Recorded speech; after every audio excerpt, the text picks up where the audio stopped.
Hamdan wa syukranillah, asyhadu an la ilaha illallah wa asyhadu anna Muhammadan abduhu wa rasuluh allazi la nabiyya ba'da amma ba'du. Kembali lagi bersama saya Muhammad Ringki Setiawan, yang mana akan melanjutkan pembacaan buku Sejarah Islam yang Hilang karya Firas Al-Khatib yang sekarang dibacakan bab 7 yang berjudul Al-Andalusia. Dalam kisah Islam dan umat muslim, perhatian biasanya diarahkan pada wilayah inti dunia Islam yang membentang dari Sungai Nil ke Sungai Oxus, meliputi Mesir, Suriah, Jazirah Arab, Irak, dan Persia. Tetapi penting juga melihat konteks sejarah Islam di tempat peradaban Islam langsung berbatasan dengan dunia luar. Di semenanjung Iberia, wilayah Spanyol dan Portugal, Islam berinteraksi langsung dengan Eropa Kristen. Masyarakat yang kompleks dan beragam berkembang di sana, terdiri atas Eropa Muslim dan Barat. Selanjutnya, pendirian Islam di Spanyol. Setelah penaklukan yang cepat di Afrika Utara pada pertengahan abad ke-7 oleh Bani Umayyah, invasi Islam melambat beberapa waktu. Samudra Atlantik dan Laut Tengah seolah menjadi batas alam bagi kerajaan Islam baru, dan akhir 600-an difokuskan untuk mengonsolidasikan daerah taklukan dan memasukkan penduduknya ke dunia Islam. Tetapi pintu penaklukan terbuka lagi pada 710-an ketika pasukan muslim mulai merambah semenanjung Iberia dan memasukkan daerah jauh lain ke dalam kekuasaan Islam. Alasan penaklukan yang cepat di semenanjung tersebut telah lama diperdebatkan. Bagi orang-orang yang menyaksikan operasi militer kedua belah pihak, ini hanya manifestasi rasa suka dan tidak suka dari Tuhan. Bagi umat Islam, penaklukan itu berlangsung cepat dan mudah karena Tuhan telah berkehendak tanah ini akan masuk ke dalam kerajaan Islam. Bagi umat Kristen, kekalahan masif itu menunjukkan Tuhan kecewa dengan aksi tak bermoral Visigot, sehingga dia mengirim penyerbu Islam sebagai hukuman. Tentu saja ada faktor yang lebih konkret untuk dipahami. Pertama, ketidakpopuleran Roderick dan monarki Visigot akibat konflik politik yang sudah terjadi sebelumnya.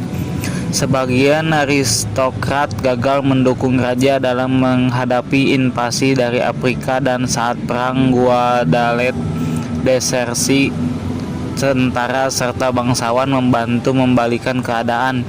Ketidakpopuleran Visigot terbukti oleh fakta bahwa setelah puncak pertempuran, beberapa kota tetap melawan pasukan muslim. Bahkan perlawanan utama terlihat di pegunungan utara dan tidak dipimpin Visigot, tetapi oleh separatis politik yang berjuang demi kemerdekaan sebelum penyerbuan Islam. Kota-kota utama di wilayah Visigot dengan cepat menyerah kepada pasukan Islam yang menjanjikan persyaratan penyerahan diri yang lebih menguntungkan dan otonomi lokal. Kemerdekaan relatif diberikan orang Islam kepada penduduk sipil yang tentu sangat kontras dengan kebijakan rezim Visigot.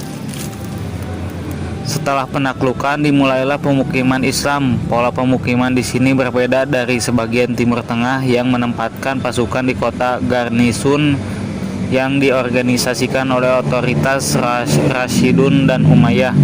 Di Andalusia, sebagian besar penempatan pemukiman tak terorganisasi dan sembarangan.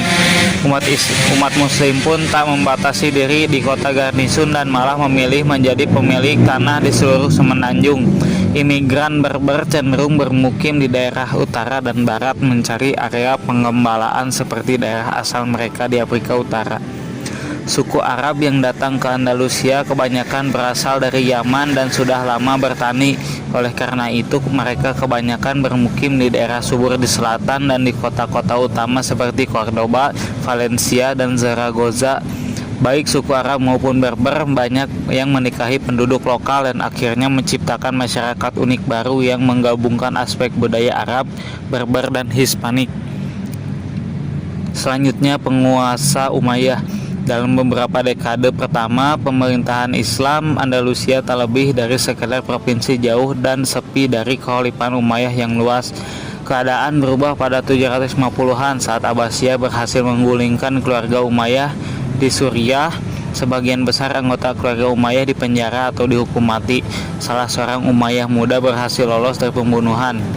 Abdurrahman Pangeran berusia 20 tahun melarikan diri dari Damaskus pada 750 Masehi, persis di depan hidung pasukan Abbasiyah.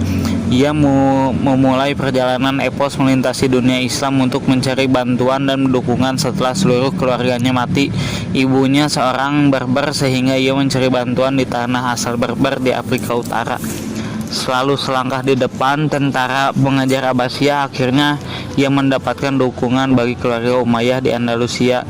Pada tahun 755 Masehi, di sana ia menobatkan diri sebagai penguasa negara Umayyah dengan Cordoba sebagai ibu kota yang secara politis terpisah dan dari Abbasiyah di Baghdad nun jauh di sana.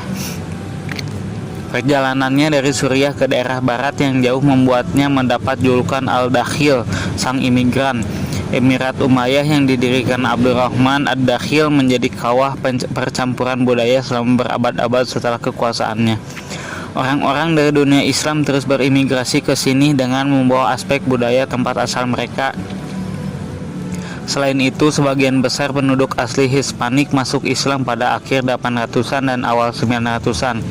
Menjelang 950 Masehi, sekitar setengah penduduk semenanjung Iberia kemungkinan Muslim, dan menjelang 1100-an, orang Kristen hanya berkisar 20% dari jumlah penduduk. Muslim Arab, Berber, dan Hispanik bergabung menciptakan budaya Andalusia unik untuk menyajikan latar belakang dan tradisi beragam di bawah bendera Islam. Bahkan orang Kristen yang tinggal di Andalusia mengadopsi budaya Islam dan mengembangkan bahasa, seni, dan adat Arab. Pengaruh budaya dan bahasa ini masih tampak hingga sekarang dalam bahasa Spanyol yang tetap memakai banyak kata pinjaman dari bahasa Arab. Orang Yahudi juga mendapat manfaat besar dari masyarakat Andalusia. Di seluruh Eropa, orang Yahudi hampir tidak diterima pada abad pertengahan dan pembunuhan berencana menjadi ancaman tetap bagi mereka. Tetapi di Spanyol Islam, Yahudi mendapat kebebasan untuk menjalankan agamanya dan menjadi bagian integral masyarakat. Filsafat Yahudi mencapai puncaknya di Spanyol Islam dengan menghasilkan ilmuwan seperti Maimonides yang sekarang dikenal sebagai salah satu filsuf Yahudi terbesar sepanjang masa. Masjid Agung Cordoba dibangun selama 200 tahun di ibu kota Umayyah. Masjid ini terdiri atas 856 pilar yang sebagian besar berasal dari reruntuhan bangunan Romawi kuno. Puncak negara Umayyah di Spanyol terjadi selama pemerintahan Abdurrahman III dari 912 hingga 961 Masehi. Dalam hampir setengah abad kekuasaannya, ia menyatakan diri sebagai khalifah dunia Islam. Walaupun tak mempunyai kekuatan di luar semenanjung Iberia, klaimnya tentang perang leluhur Umayyah yang berkuasa pada abad ke-7 dan ke-8 berperan penting untuk melawan kekuatan Fatimiyah yang baru tumbuh di Afrika Utara. Khalifah Abbasiyah di Baghdad ibarat menjadi tahanan yang kehilangan pengaruh di istananya sendiri di bawah perintah berbagai dinasti Turki. Sedangkan Syiah Fatimiyah menjelma ancaman nyata bagi keberlanjutan eksistensi Sunni Islam sebagai kekuatan politik. Abdurrahman III mencintai seni dan ilmu pengetahuan dalam kadar yang sama dengan Al-Ma'mun dari Abbasiyah sebelumnya dan Sulaiman yang hebat di Ottoman nantinya. Lebih dari 600 perpustakaan berada di ibu kota Cordoba. Perpustakaan terbesarnya berisi koleksi lebih dari 400.000 buku dalam berbagai bahasa. Ada sangat banyak toko di kota menghasilkan barang-barang yang berharga di seluruh Eropa. Kulit, sutra, kertas, wol, dan kristal semuanya diproduksi di Cordoba dan diperdagangkan ke seluruh Eropa dan dunia Islam. Cordoba menjadi kota kelas dunia yang berperan sebagai jembatan antara Eropa yang terbelakang dan kebanyakan buta huruf dengan kota-kota kebudayaan tinggi di dunia Islam. Jika ingin menjadi terpelajar, seorang Eropa akan bepergian ke Andalusia untuk hadir di tengah-tengah para cendekiawan dan perpustakaan. Bahkan pemimpin gereja Katolik abad ke-10, Paus Silvestre II, belajar di Andalusia semasa muda dan terpikat pada prestasi ilmiah peradaban Islam. Abad berikutnya, saat universitas pertama dibuka di Italia, Prancis, dan Inggris, bagian besar perpustakaannya berisi buku terjemahan karya-karya di perpustakaan Cordoba dalam bahasa Latin, Spanyol Islam adalah jalan raya utama tempat mengalirnya pengetahuan dunia Islam ke Eropa yang membantu mencetuskan Renaissance pada 1400-an. Kehebatan Cordoba tak sebatas soal ilmu pengetahuan. Abdurrahman dan penguasa Andalusia terdahulu menekankan kekuasaan serta kesejahteraan melalui masjid.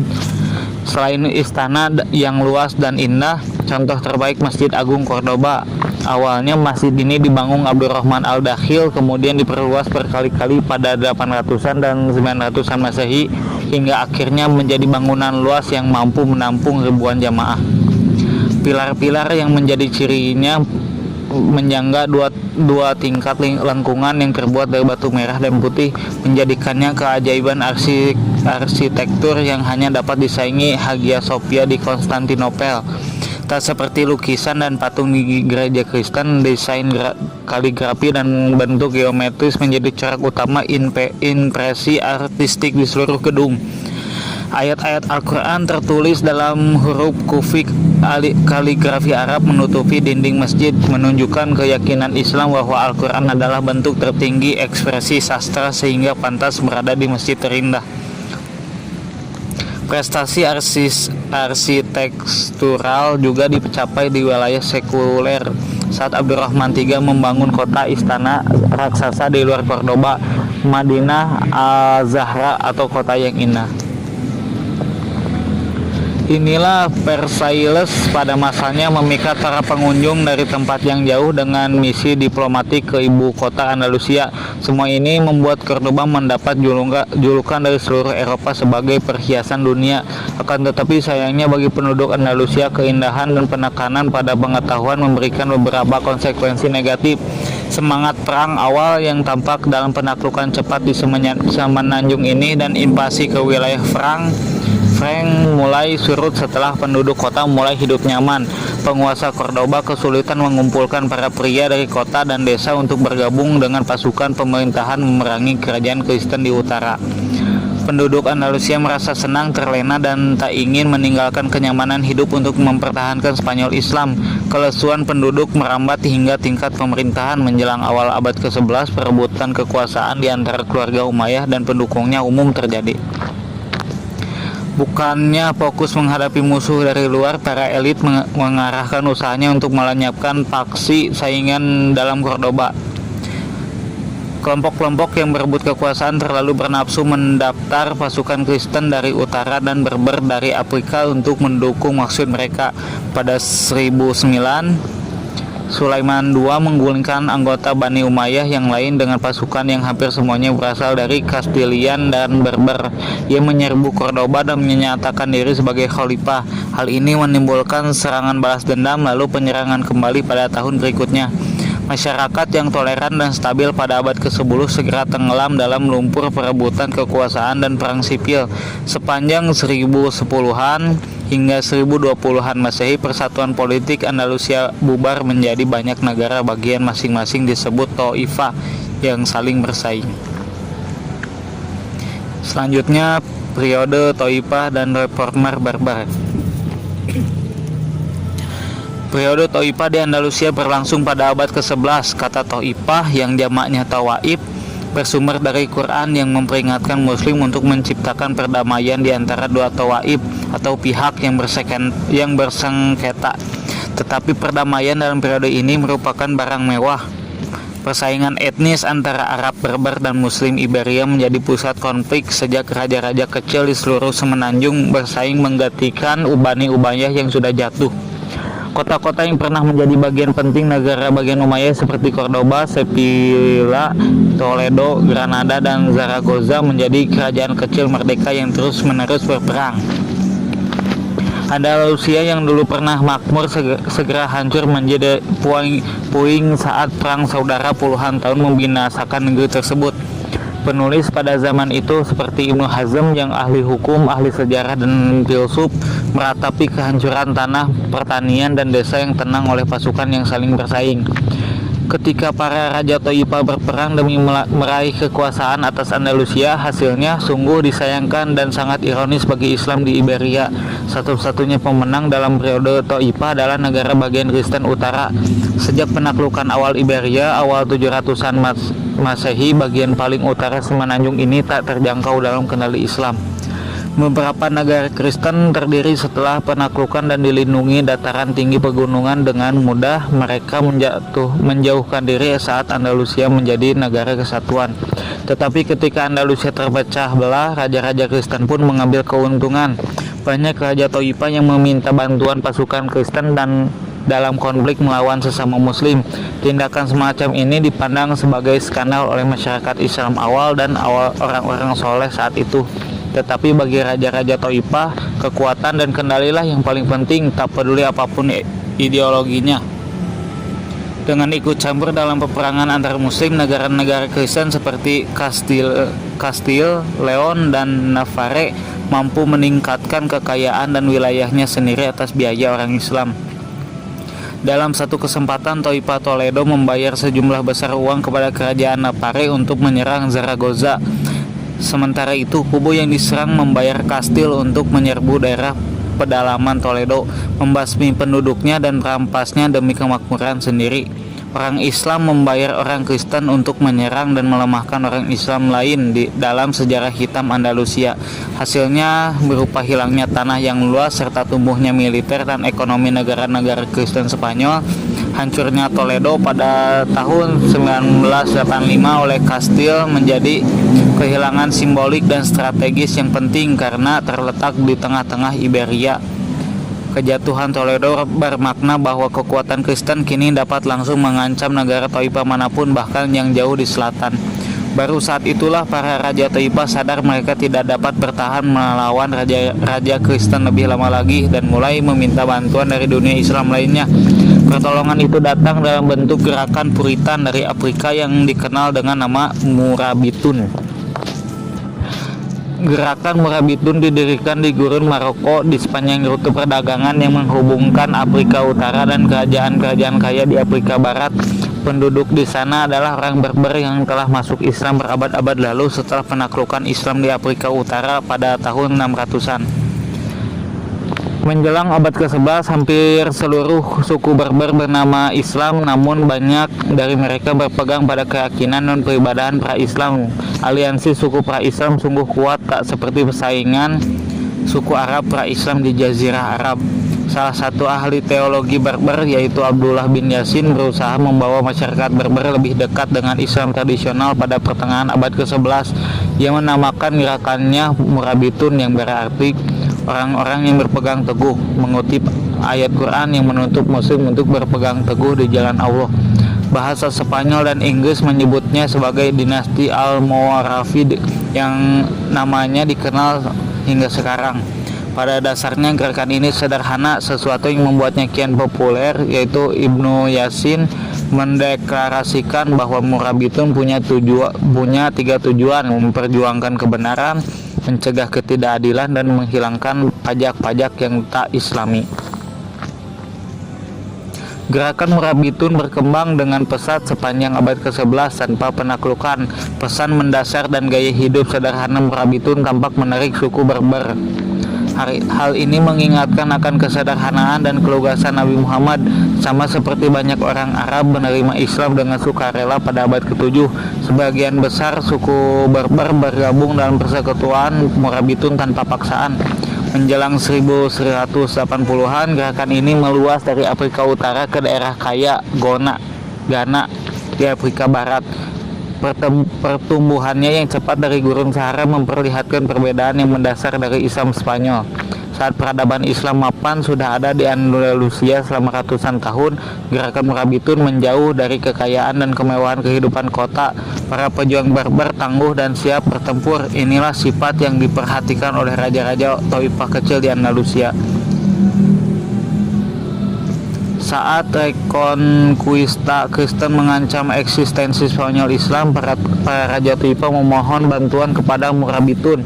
Di bawah pimpinan Alfonso VI dari Kastil, pada akhir seribuan, Reconquista mencapai benteng kota Sevilla, sebuah pusat politik utama Islam di Spanyol.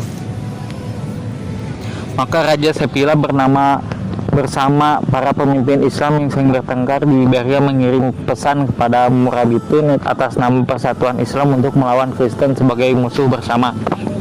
Pada tahun 1086, Murabitun mengirim pasukan yang dipimpin Yusuf bin Tasfin guna melintasi Selat Gibraltar bersama 12.000 tentara.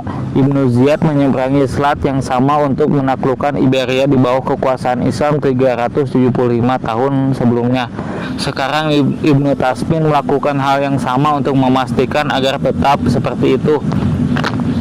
Akan tetapi tampak jelas bahwa ini bukan operasi penaklukan. Ibnu Tasfin datang karena diminta oleh para raja Andalusia dan sepertinya tak berminat mencaplok wilayah itu atau menjadikannya bagian dari kerajaan Murabitun. Dengan demikian pasukannya bertemu dengan tentara Sevilla dan bertempur melawan Alfonso dalam perang Zalaco pada Oktober 1086 Masehi di dekat Badajoz. Hasilnya kemenangan yang meyakinkan atas pasukan Kastilia. Alfonso dipaksa mundur dari tanah Islam dan sejak saat itu dunia Islam yang masih tersisa tetap aman. Walaupun berada di atas angin, Ibnu Tasfin memilih tak melanjutkan kemenangannya dengan operasi penaklukan semenanjung Iberia. Malahan ia mundur dengan sebagian besar pasukan untuk kembali ke Afrika Utara di tempat yang tak diusik kompleksitas politik Taifah Andalusia. Meskipun menjadi penguasa Andalusia dari kalangan minoritas, Murabitun diterima dengan baik di awal kekuasaannya. Kepercayaan mereka terhadap ulama Islam lokal sebagai pejabat pemerintah dan tingkat pajak yang rendah menimbulkan dukungan luas dari masyarakat umum. Murabitun tak bisa berdiam diri berkaitan dengan politik dan konflik di utara. Yusuf bin Tasfin dipanggil kembali ke Andalusia untuk membantu operasi militer melawan Alfonso lagi. Mestinya ini menjadi kekuatan persatuan Islam yang menggabungkan banyak Taifah dan Murabitun, tetapi pengalaman Ibnu Tasfin dalam ekspedisi kali ini kurang menggembirakan. Operasi militer kali ini terhambat oleh persaingan antara Raja Taifah. Mereka selalu mengeluhkan rekannya kepada Ibnu Tasfin dan tak percaya kepada siapapun kecuali pendukung terdekatnya. Akibatnya serangan ini gagal dan Ibnu Tasfin kembali ke Afrika serta memutuskan takkan terlibat lagi dalam politik Andalusia. Kelemahan internal Taifah Andalusia dan persaingan antar raja membuat Alfonso VI menjadi ancaman bagi keberlangsungan Islam di Iberia. Dan untuk kali ketiga Ibnu Tasfin dan Murabitun dimintai pertolongan. Dalam kedatangan yang ketiga ke Andalusia, Ibnu Tasfin membawa fatwa dari Imam Al-Ghazali yang menyatakan raja-raja Taifah sudah korup, tak layak berkuasa dan harus digulingkan. Pada tahun 1090-an Masehi, penaklukan Andalusia oleh Murabitun dimulai dengan dipimpin langsung oleh Ibnu Tasfin untuk mengakhiri periode Taifah. Raja-raja Taifah tak mau menyerahkan kekuasaan mereka kepada barbar, bahkan sebagian bersumpah setia kepada kerajaan Kristen untuk menahan Murabitun. Tindakan ini memperkuat kecurigaan penduduk Andalus dan ulama Islam bahwa raja-raja Taifah hanya memikirkan diri sendiri dan kekuasaannya, bukan ingin mempertahankan dunia Islam. Pemberontakan umum untuk mendukung Murabitun pecah di seluruh Andalusia, dipimpin para ulama yang menuntun kembalinya kejayaan masa lalu. Maka pengambilan alih wilayah Islam Andalusia oleh Yusuf bin Tasfin relatif tanpa pertumpahan darah. Saat raja-raja Taifah digulingkan satu demi satu, mereka diasingkan ke Afrika Utara sehingga perselisihan remeh mereka tak lagi menyebabkan perpecahan di Andalusia. Dalam waktu 10 tahun, seluruh negara Taifah telah menyerah kepada Murabitun, kecuali Zaragoza. Rajanya cukup bijak untuk menyadari kekuatan barbar dan menandatangani kesepakatan persekutuan. Yusuf bin Tasfin dengan kerajaan yang membentang sepanjang 3.000 km dari Andalusia sampai Ghana menjadi salah satu orang terkuat di dunia pada akhir abad ke-11. Penerimaan penduduk Andalus atas kontrol Murabitun di Andalusia mungkin awalnya tampak mengejutkan. Perjuangan nomaden Berber dengan tafsiran Islam yang kaku telah menaklukkan dan mencaplok peradaban mapan yang berumur hampir 4 abad. Biasanya kejadian ini akan dilawan. Akan tetapi ada tema sejarah Islam yang unik dan berulang. Ketika suatu bagian dunia Islam terpecah secara politik dan invasi eksternal mendekat, maka berkumpul di bawah satu kepemimpinan dan bendera Islam biasanya menjadi jalan keselamatan. Contohnya penyatuan pos terdepan Islam jauh di barat di antara Mesir dan Suriah di bawah Saladin selama Perang Salib dan penggabungan wilayah kekuasaan Turki pada 1300-an oleh Ottoman. Bagi orang Andalusia, penguasa Muslim Berber dengan budaya, bahasa, dan gagasan asing lebih bisa diterima daripada gangguan Kristen Spanyol yang sepertinya ingin membasmi Islam dari semenanjung Iberia. Ditambah lagi pesan sederhana Murabitun tentang kembali ke Islam sejati sebagaimana yang dipraktekkan Nabi, serta penghapusan hukum dan pajak yang tak adil pastilah menarik bagi rakyat Andalusia. Meskipun menuai popularitas dan keberhasilan di Andalusia, Murabitun tak kebal dari jatuh bangunnya dinasti. Di bawah Yusuf bin Taspin, mereka berekspansi sedemikian luas hingga hampir mengambil seluruh tanah Islam di Iberia menjadi kerajaan antar benua. Tetapi mereka gagal mendapatkan kembali wilayah yang telah dikuasai Kristen. Toledo yang pernah menjadi kota besar Islam hilang selamanya. Kerajaan Kristen hanya dihentikan, tak dihancurkan. Anak Ibnu Taspin yaitu Ali yang tak tumbuh di gurun seperti ayahnya, dan walaupun ia pemimpin yang baik, tak punya kemampuan untuk memperluas kerajaan melalui perang. Saat pertama kali masuk ke Andalusia pada akhir abad ke-11, popularitas Murabitun berasal dari kenyataan bahwa mereka akhirnya mampu mengalahkan pasukan Kristen yang mengganggu. Saat raksasa militer Murabitun mulai menurun dan Kristen memenangi peperangan melawan Islam sekali lagi pada abad ke-12, kehadiran mereka di Andalusia mulai dipertanyakan. Bahkan pemberontak terjadi di Cordoba, bekas ibu kota Umayyah. Di sana rakyat mulai muak dengan Murabitun sebagai penguasa kota yang tak bisa ditemui dan asing. Akan tetapi kejatuhan Murabitun sesungguhnya akan diawali dari Afrika Utara, tempat asal mereka. Gerakan keagamaan Berber lainnya mulai tumbuh di pegunungan Atlas yang menjulang di atas ibu kota Murabitun, Marrakesh. Mereka menamakan diri Muwahhidun yang berarti monoteis. Pemimpin gerakan baru ini, Ibnu Tumart, berdakwah bahwa Murabitun telah menyimpang dari ajaran Islam yang benar dan kemewahan Andalusia telah merusak dan membuat mereka terlena. Gerakan Muwahhidun juga memiliki pendirian teologi yang sangat kuat. Mereka berpendapat bahwa pembaharuan keagamaan merajalela di seluruh Andalusia dan Afrika Utara. Suku-suku Berber yang sebelumnya mendukung Murabitun mengalih kesetiaan dan bergabung dengan gerakan Muwahhidun sepanjang 1120-an dan 1130-an. Pada 1147 Masehi, mereka sudah cukup kuat untuk menantang Murabitun secara terbuka, turun dari pegunungan dan sukses menyerbu Marrakesh. Dalam setahun seluruh Maroko sudah kalah di bawah Muwahhidun. Terpusatnya perhatian Murabitun pada gerakan Muwahhidun yang tumbuh di Afrika menyebabkan Andalusia diabaikan secara militer. Hal ini diiringi ketidakpuasan umum penduduk Andalusia mengantarkan munculnya periode Thaifah kedua yang dimulai pada 1144 Masehi. Sekali lagi paksi-paksi bersaing bangkit di semenanjung Iberia. Semuanya berusaha mendapatkan kekuasaan atas wilayah muslim lainnya. Satu-satunya pemenang adalah kerajaan Kristen yang bisa mengambil keuntungan dan memperluas wilayah mereka melalui perang muslim. Masyarakat luas mendukung penggulingan penguasa Murabitun di Andalusia, tetapi sepertinya tak mampu menyediakan upaya alternatif yang dapat dilaksanakan. Mereka masih tak bersedia angkat senjata dan bergabung dengan pasukan jihad dalam urusan apapun. Maka seperti pada periode Thaifah pertama, para Raja Thaifah mengandalkan bantuan militer dari kerajaan Kristen yang menyedot biaya. Mengikuti jejak Yusuf bin Taspin dan Torik bin Ziyad, sekarang Muwahhidun yang dipimpin penerus Ibnu Tumar bernama Abdul Mukmin memasuki Andalusia pada 1145 Masehi. Ia berusaha melakukan pencaplokan wilayah tepat saat Kristen Spanyol dan Portugis mulai maju ke daerah Thaifah Muslim.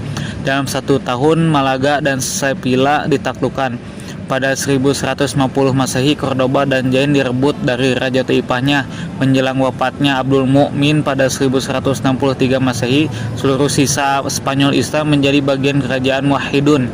Tetapi sayang bagi Muslim Spanyol, yang tersisa hanya bagian selatan Semenanjung, dataran tengah Semenanjung, Peninsula, dan pantai timur dipertahankan dengan sangat kuat oleh kerajaan-kerajaan Kristen yang dipimpin Kastil, Portugal, dan Aragon.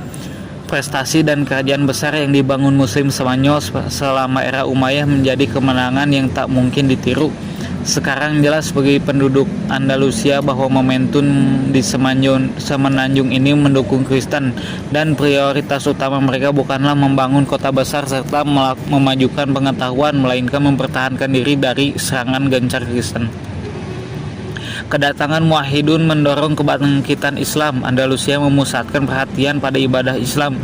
Munculnya banyak ulama di Semenanjung ini menjadi saksinya.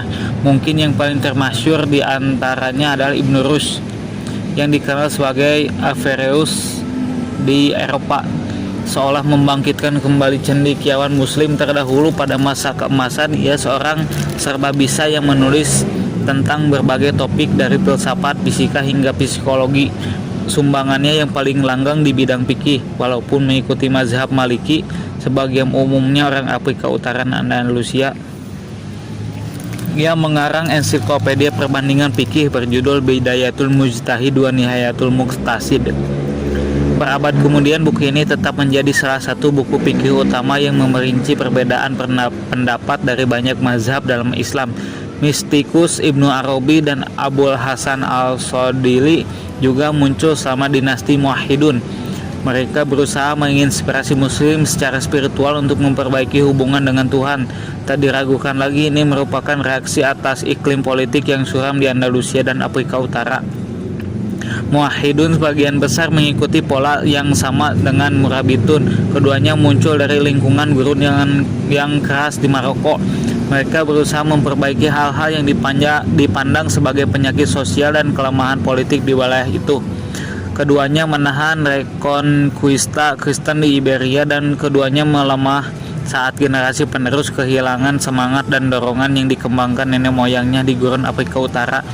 Di Andalusia, Muwahhidun mengalami kemunduran saat konflik keluarga berebut kekuasaan mengemuka. Akhir abad ke-12 menjadi saksi timbulnya perang saudara di Andalusia, digabung dengan majunya kerajaan Kristen, tetapi kali ini tak ada gerakan keagamaan Berber yang baru untuk menggantikan tempat mereka. Selanjutnya, Granada. Seperti yang telah dilakukan selama ratusan tahun, Kristen Spanyol mengambil keuntungan dari kelemahan dan perpecahan Islam. Paus Innocent II bahkan menyeru perang salib pan-Eropa untuk menyerang Muwahhidun.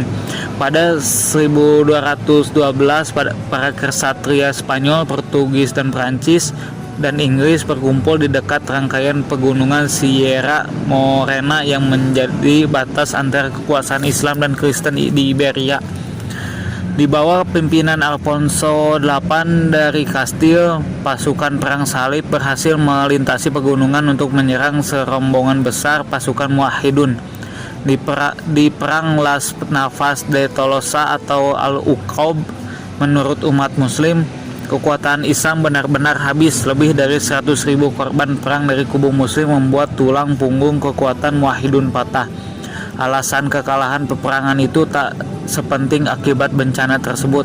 Tak berdaya menahan Kristen, satu demi satu kota Islam mulai jatuh. Antara 1228 dan 1248, Valencia, Sevilla, Badajoz, Mazorca, Murcia, Jaén, dan kota-kota lainnya runtuh dalam serangan gencar Kristen. Pada 1236, Cordoba jatuh ke tangan Kastilia, ibu kota bersejarah di awal Islam Spanyol dengan Masjid Agung. Perpustakaan, istana, dan taman yang monumental tak mampu menahan pasukan Kastilia. Masjid tersebut dipaksa berubah menjadi katedral Katolik dengan kapel raksasa di tengah bangunan. Tata letak bangunan tersebut yang ceruknya menghadap Mekah dan prasasti Qurani di dinding, semuanya tetap ada mengelilingi kapel Kristen, dan ironisnya menjadi saksi sejarah sebagai tempat peribadahan Islam. Pada abad ke-16, Kaisar Roma Suci akan mencela perubahan masjid itu menjadi katedral, menyebut bangunan yang amat indah itu telah diubah menjadi sesuatu yang biasa dan umum. Akan tetapi tak seluruh Andalusia kalah setelah jatuhnya Muwahhidun. Emirat Granada yang memanjang di pantai selatan Iberia tetap merdeka dan dari kekuasaan Kristen. Di sana satu dinasti Arab bernama Nasrid berkuasa dan mampu bertahan selama 1 atau 2 abad lebih. Mereka berasal dari Bani Khodroj, salah satu suku yang menerima Nabi di Madinah setelah hijrah dari Mekah pada tahun 622 Masehi. Dengan cara yang sama, Nasrid menerima para pengikut Nabi Muhammad yang hijrah dari Iberia, Kristen 600 tahun setelah hijrahnya Nabi. Peristiwa hijrahnya Nabi menandakan awal negara Islam dan era baru kekuatan Islam di Jazirah Arab.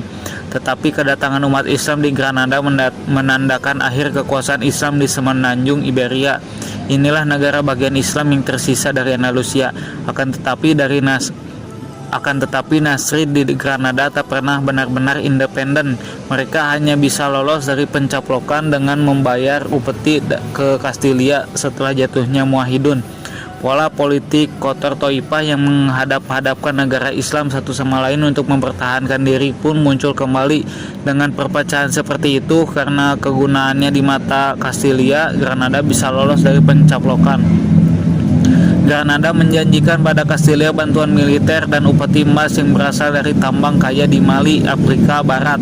Bahkan Nasrid membantu beberapa penaklukan Kristen atas kota-kota Andalusia lain pada pertengahan abad ke-13. Selain itu, orang luar mendominasi ekonomi Granada, misalnya pedagang dari kota-kota negara Italia yang sedang naik dan mengontrol ekspor ke Eropa.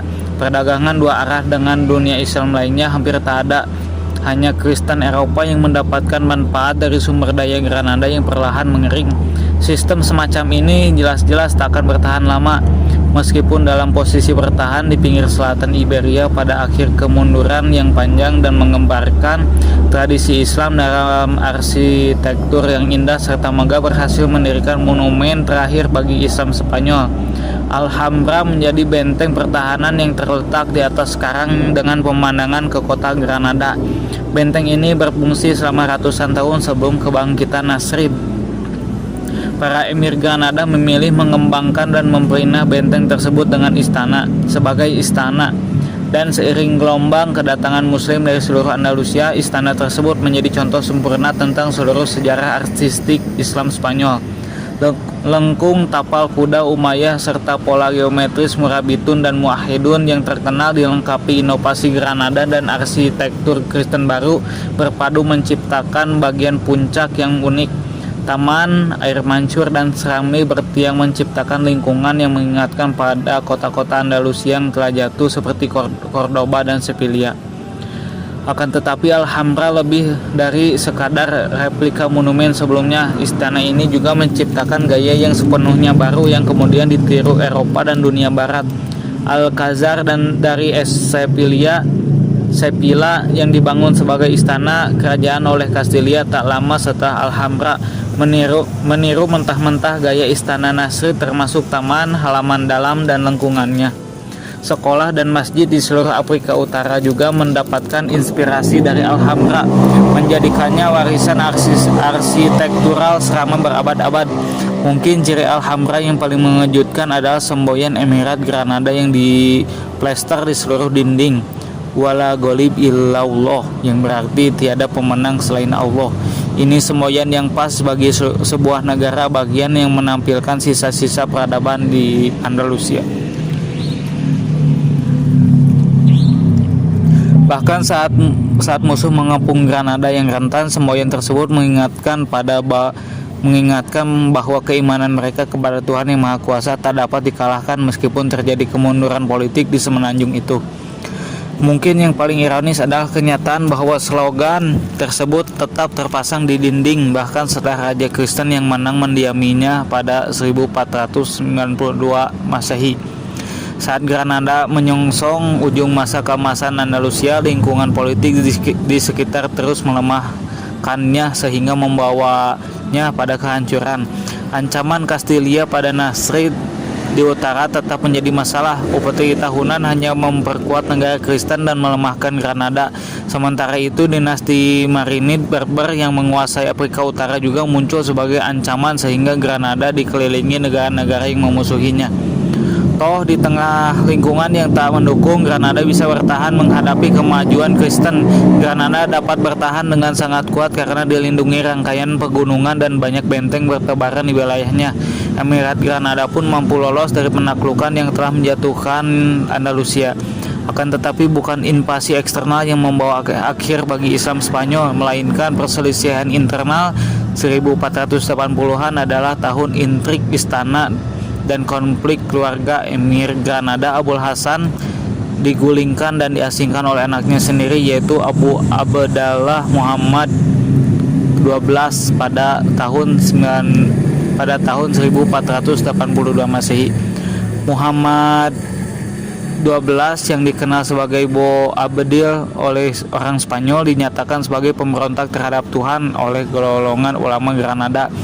Dan sungguh tindakannya itu menyebabkan semakin turunnya politik Islam di semenanjung Iberia. Saat ia mengumpulkan pasukan untuk melawan ayahnya, Castilla tidak menyurutkan tekanan terhadap Granada. Perpecahan Islam ditambah artileri canggih di tangan Kristen membuat perebutan benteng-benteng strategis di seluruh wilayah Granada berlangsung cepat. Hanya beberapa dekade setelah Ottoman menggunakan meriam untuk menaklukkan Konstantinopel pada 1453 dan memasukkan Islam ke Eropa Timur, pasukan Kristen menggunakan teknologi yang sama untuk menghapusnya dari Eropa Barat. Sepanjang sejarah Andalusia, ketika angin berpihak pada Kristen, Muslim Afrika Barat akan datang menyelamatkan saudara seimannya. Tetapi akhir abad ke-16 hal itu tidak terjadi. Kerusuhan sipil di Afrika Utara menyebabkan penguasanya sibuk dengan masalah sendiri, dan usaha diplomati Castilla secara efektif telah mencegahnya terlibat dalam urusan Granada. Dinasti Mamluk di Mesir sudah dimintai pertolongan oleh Granada, tetapi hanya bisa menawarkan bantuan simbolis. Granada harus mencari cara untuk menahan Kristen sembari menangani perang saudara di antara mereka. Akhirnya tugas penting seperti itu terbukti mustahil. Kepemimpinan Muhammad XII hanya menambah kesengsaraan Granada. Castilla menangkapnya pada 1486 Masehi. Selama dia ditahan, sang ayah mengambil kembali mahkotanya. Setelah setahun menjalani pertahanan, Muhammad XII dilepaskan dengan bersumpah setia pada kerajaan Kristen. Bermodalkan senjata dan pasukan yang dipasok Castilla, sekali lagi ia mampu menjadi emir Granada. Ini mampu menimbulkan perang saudara kembali. Kali ini ia menghadapi pamannya.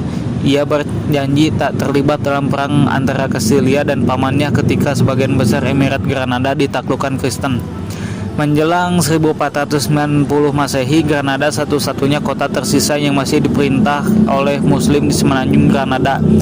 Raja Katolik terkenal Ferdinand dan Isabella menyatukan Castilla dan Aragon serta menyiapkan jalan bagi Spanyol modern. Mereka tak berniat membiarkan Granada bertahan sebagai kota Islam merdeka di tengah-tengah persatuan Spanyol Kristen meskipun sudah dibantu Muhammad XII. Pada tahun 1491 hingga 1491, menjelang kejatuhan Granada, secara perlahan Spanyol mendekati kota yang sendirian ini. Bahan-bahan pokok dihalangi masuk, pengungsinya membanjiri kota, dan rasa putus asa menyelimuti penduduk. Sendirian dan tak adanya bantuan yang datang dari Muslim Afrika Selatan, mustahil Granada bertahan melawan Spanyol yang jauh lebih banyak dan lebih kuat teknologinya. Muhammad XII menyadari hal tersebut.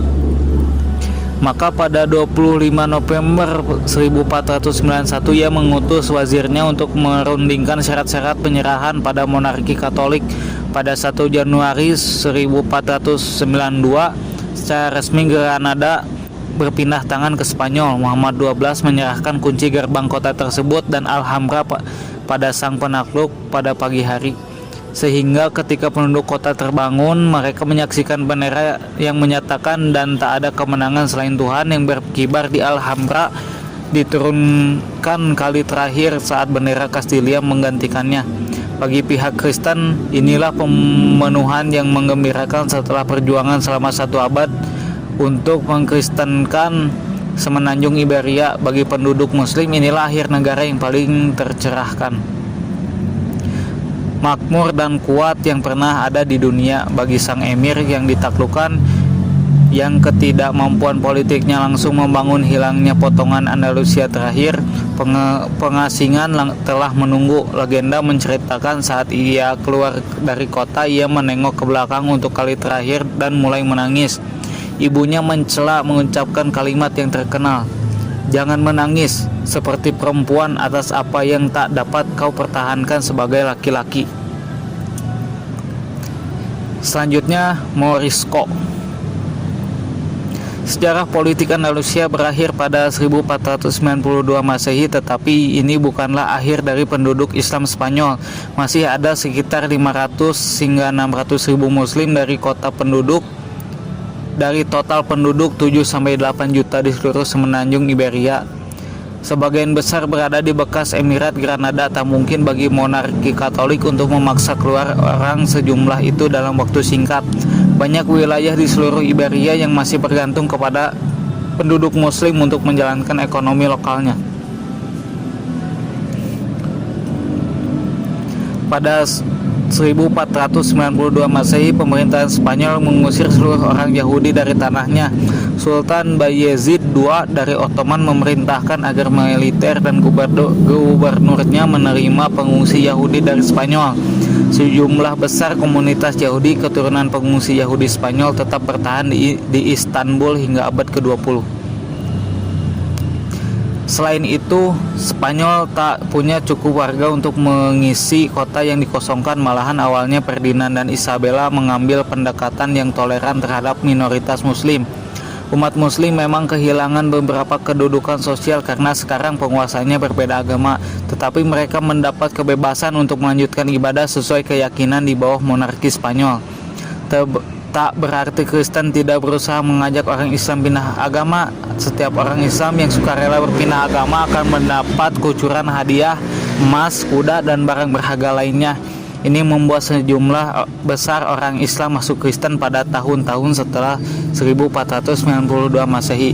Yang mengejutkan dan mengecilkan hati pihak Kristen, setelah mendapatkan hadiah, sebagian besar orang yang berpindah agama akan sholat di masjid dan membaca Quran lagi. Karena muslim mengambil keuntungan dari insentif yang ditawarkan dan tak tulus masuk Kristen, gereja Katolik memutuskan mengambil pendekatan yang lebih keras. Francisco Jimenez de Cisneros, seorang uskup agung, ditunjuk pada 1499 Masehi untuk mempercepat proses pemindahan agama dengan melecehkan muslim Spanyol, menyiksa dan menangkap secara acak mereka yang tak mau berganti keyakinan. Ia menyatakan jika tak tertarik dengan jalan penyelamatan, para kafir itu harus diseret ke jalan tersebut. Hasilnya berupa pemberontakan muslim Spanyol melawan penindasan muslim Granada yang telah bersabar selama 8 tahun di bawah pemerintahan Kristen. Tak dapat menahan diri atas penindasan uskup agung baru itu, mereka membuat barikade di jalan-jalan sempit Granada dan menyatakan penentangan terhadap usaha-usaha de Cisneros. Pemberontakan ini memberikan alasan bagi monarki Katolik untuk menegur masyarakat Islam Spanyol. Pemberontakan muslim diberi dua pilihan, hukuman mati atau masuk Kristen dengan ganjaran pengampunan resmi. Sebagaimana pilihan sebelumnya, muslim Granada memilih masuk Kristen dan gelombang besar pembaptisan di kota yang tadinya mayoritas muslim pun dimulai. Pemberontakan lebih lanjut terjadi di sekeliling pinggiran kota, tetapi Spanyol lebih kuat, akhirnya mampu memadamkan dalam beberapa tahun. Menjelang 1502, saat pemberontakan padam, otoritas Kristen memilih melarang Islam di seluruh Spanyol. Seluruh orang Islam diberi pilihan untuk pindah agama, keluar dari Spanyol atau mati. Seperti penduduk Granada, muslim di seluruh Spanyol pun memilih masuk Kristen. Segera monarki Katolik dapat menyombongkan diri telah menjadikan semua penduduk beragama Kristen dalam beberapa tahun. Akan tetapi kenyataannya Islam tetap hidup di Spanyol di bawah tanah. Bekas muslim yang disebut Morisco oleh Spanyol menyatakan masuk Kristen untuk menghindari hukuman yang tak kenal henti. Mereka tetap hidup sebagai muslim secara rahasia di rumahnya sendiri.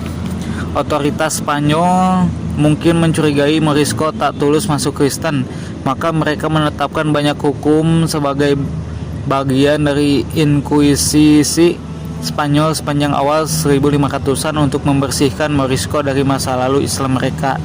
Menyembelih binatang berdasarkan hukum Islam dinyatakan dilarang pada 1511 oleh dekret kerajaan. Perempuan tidak boleh menutup mukanya pada 1513. Selanjutnya, Morisco dilarang menggunakan pemandian umum atau menutup pintu rumah pada Minggu. Untuk memastikan tak seorang pun menjalankan ibadah Islam secara diam-diam, pernikahan harus dihadiri oleh orang Kristen lama untuk memastikan upacara perkawinan tidak diselenggarakan menurut hukum Islam. Pada 1526, berbicara dalam bahasa Arab tergolong perbuatan melanggar hukum dan Morisco dipaksa berbicara bahasa Kastilia termasuk ketika di rumah. Usaha memisahkan Morisco dari agama dan warisan budayanya hanya membuat mereka semakin bersembunyi-sembunyi dan menyebabkan mereka lebih bersemangat memegang teguh keyakinannya. Secara keseluruhan, Inkuisisi gagal menghilangkan Islam dari hati kebanyakan orang Morisco. Malahan cara ini memaksa mereka menjadi lebih kreatif menghindari hukum. Banyak ulama menuliskan fatwa mengizinkan umat muslim beribadah dengan cara yang tradisional untuk menghindari hukuman penguasa. Sebagai contoh, fatwa terkenal pada 1502 oleh mufti dari Oran sekarang bernama Algeria memperbolehkan wudhu tanpa air dengan menyentuh dinding bersih serta sholat pada malam hari bukannya 5 hari sekali dan makan daging babi jika dipaksa. Perintah keagamaan secara terbatas dilakukan di rumah karena masjid dan sekolah ditutup atau diubah menjadi gereja Kristen. Kan tetapi bahasa Arab bertahan di balik pintu yang tertutup karena orang tua tetap mengajarkan ritual Islam dan ayat-ayat Al-Quran kepada anaknya. Orang Morisco bernama Kristen akan tetap ke gereja pada Minggu, berdoa menurut ritual Kristen. Ketika di rumah ia dipanggil dengan nama Muslim rahasia, membaca Quran dan berdoa dengan cara Kristen. Membaca Quran dan berdoa dengan cara Islam. Raja-raja Spanyol tak pernah mengabaikan kepercayaan rahasia Morisco. Bahkan 100 tahun setelah penaklukan Granada, jelas terlihat monarki Spanyol dan gereja Katolik gagal mengganti agama Morisco. Semakin banyak Morisco yang tertangkap oleh Inkuisisi saat sedang beribadah dan hukuman yang dijatuhkan tak menggentarkan yang lain.